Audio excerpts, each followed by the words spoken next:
brought to you by Techno Camon 30 series.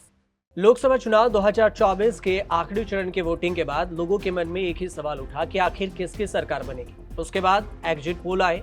तमाम exit poll ने किसी ने इंडिया को तो किसी ने एनडीए को जिताया, लेकिन एक्सिस माई इंडिया ने सर्वे किया है। उसमें आपको एक वीआईपी सीट के बारे में बताते हैं कि किस सीट पर किसके बीच में टक्कर है, कौन बढ़त में दिखाया गया है इंडिया टुडे एक्सिस माई इंडिया के सर्वे के अनुसार से। तो आपको वीआईपी सीट पर सीधे ले चलते हैं और ये बताते हैं कि देश भर की वीआईपी सीट में से किसके बीच में कितना टफ मुकाबला है। स्क्रीन पर ये दो तस्वीरें हैं, देखिए गणपत राजकुमार तमिलनाडु की ये सबसे वीआईपी सीट मानी जाती है और यहाँ पर डीएमके की तरफ से गणपत राजकुमार और बीजेपी के अन्नामलाई के बीच में मुकाबला माना जाता है कि काफी क्लोज फाइट है।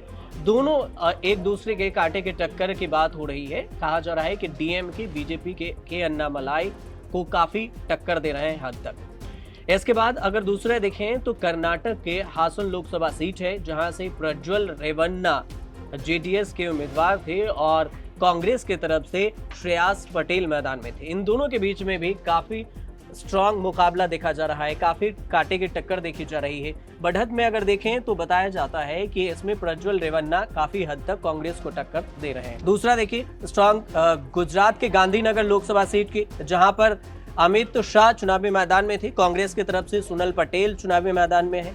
इसमें भी अमित शाह गांधीनगर लोकसभा सीट से सुनील पटेल को काफी हद तक टक्कर देना है और सुनील पटेल अमित शाह से थोड़ा सा ही पीछे चल रही है एग्जिट पोल में जो बताया गया है उसके अनुसार से।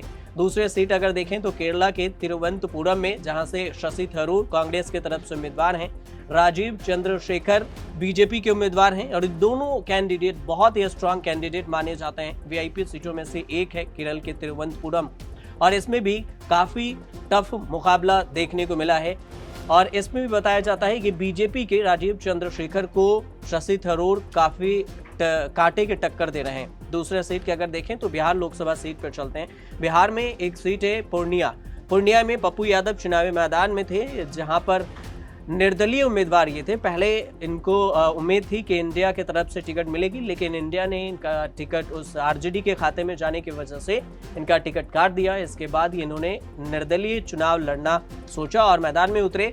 इनका टक्कर है जेडीयू के संतोष कुमार कुशवाहा से। हालांकि यहाँ पर आरजेडी की भी कैंडिडेट हैं, लेकिन त्रिकोणीय मुकाबला के बीच में पप्पू यादव यहाँ पर इस सीट से आगे दिखाए गए हैं कि काफी हद तक टक्कर देना है, क्लोज फाइट है। ये सबसे चर्चित सीट रही है बिहार में पूर्णिया लोकसभा सीट की। मध्य प्रदेश के छिंदवाड़ा लोकसभा सीट की बात करें तो जहां से कमलनाथ के बेटे मैदान में थे नकुलनाथ। यहाँ नकुलनाथ काफी क्लोज फाइट दे रहे हैं बीजेपी के बंटी विवेक साहू को और स्ट्रांग कैंडिडेट हैं दोनों। छिंदवाड़ा लोकसभा सीट पर नाथ फैक्टर भी काफी काम आया है और अब तक देखा जाए तो मध्य प्रदेश के बाकी लोकसभा सीटों में छिंदवाड़ा ही एक ऐसा लोकसभा सीट है जो बीजेपी से बचती हुई सीट आ रही है। कांग्रेस अपने खाते में लोकसभा की सीटों को लेने में कामयाब रही। नकुलनाथ की सीटें हैं, कमलनाथ के बेटे हैं। यहाँ पर बीजेपी और कांग्रेस के बीच में स्ट्रॉन्ग फाइट बताया जा रहा है। दूसरा सीट है गुना की लोकसभा सीट, मध्य प्रदेश की ही है, जहां से ज्योतिरादित्य सिंधिया बीजेपी के उम्मीदवार हैं और यादवेंद्र राव कांग्रेस के उम्मीदवार हैं।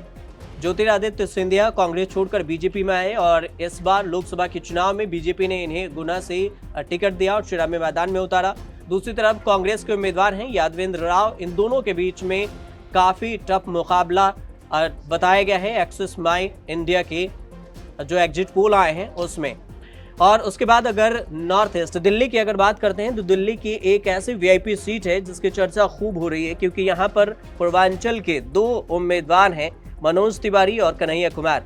इन दोनों के बीच में भी काफी टफ मुकाबला दिखाया गया है, जहां पर बीजेपी के मनोज तिवारी को कन्हैया कुमार जोरदार टक्कर दे रहे हैं और कन्हैया कुमार इससे पहले नॉर्थ ईस्ट दिल्ली से पहले बिहार के बेगूसराय लोकसभा सीट से चुनावी मैदान में थे, लेकिन वहां पर बीजेपी के गिरिराज सिंह से 2019 के लोकसभा चुनाव में हार गए थे और इस बार कांग्रेस पार्टी ने इन्हें नॉर्थ ईस्ट दिल्ली से चुनावी मैदान में उतारा है, जो मनोज तिवारी को काफी क्लोज फाइट दे रहे हैं। राजस्थान के बाड़मेर की अगर बात करें तो यहां से निर्दलीय उम्मीदवार की काफी चर्चा हुई रविंद्र सिंह भाटी और कांग्रेस के उम्मीदवार के बीच में काफी क्लोज फाइट इस सीट पर बताया गया है।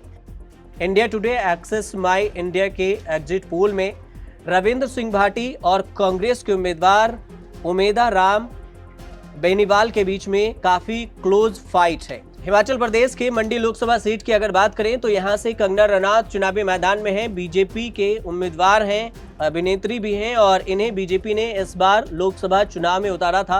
वहीं दूसरी तरफ देखें तो विक्रमादित्य सिंह है कांग्रेस के उम्मीदवार।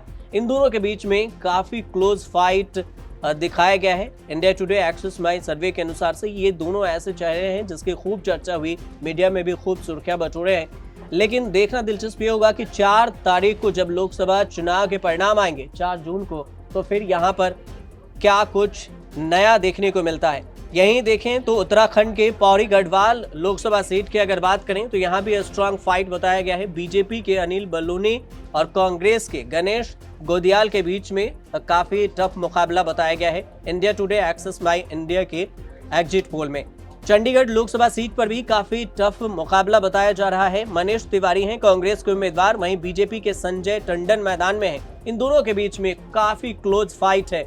इंडिया टुडे एक्सेस माई इंडिया के एग्जिट पोल में बताया गया है कि इन दोनों के बीच में स्ट्रांग फाइट देखने को मिल सकती है। वहीं अनंतनाग राजौरी की बात करें तो जम्मू कश्मीर के अनंतनाग राजौरी में एनसी के उम्मीदवार हैं मियान अल्ताफ अहमद और महबूबा मुफ्ती पीडीपी के तरफ से हैं। इन दोनों के बीच में काफी क्लोज फाइट बताया जा रहा है। ये दोनों ही काफी स्ट्रांग कैंडिडेट हैं। महाराष्ट्र के सांगली लोकसभा सीट की बात करें तो विशाल पाटिल निर्दलीय उम्मीदवार हैं और संजय काका पाटिल बीजेपी के उम्मीदवार हैं। इन दोनों के बीच में स्ट्रांग फाइट बताया जा रहा है। इंडिया टुडे एक्सेस माई इंडिया के एग्जिट पोल में बताया जाता है कि इन दोनों के बीच में काफी स्ट्रांग मुकाबला देखने को मिलेगा। वहीं अगर ओडिशा के पुरी लोकसभा सीट की अगर बात करें तो यहाँ भी काफी टफ मुकाबला एग्जिट पोल में बताया गया है। यहाँ से बीजेपी के उम्मीदवार हैं संबित पात्रा।